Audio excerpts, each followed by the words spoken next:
Қазақстан Республикасы су ресурстары және ирригация министрлігі қазсушар шаруашылығын жүргізу құқығындағы республикалық мемлекеттік кәсіпорны Жетісу филиалы Алакөл өндірістік учаскесі ескертеді.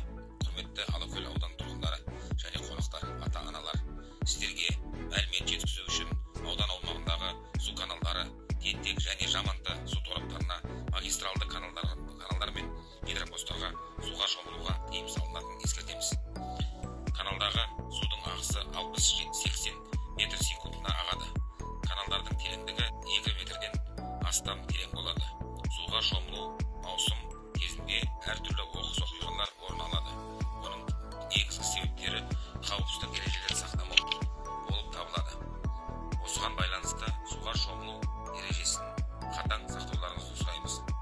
Алакөл өндірістік учаскесінің техникалық қауіпсіздік және еңбекті қорғау инженері Оралбек Бабенов.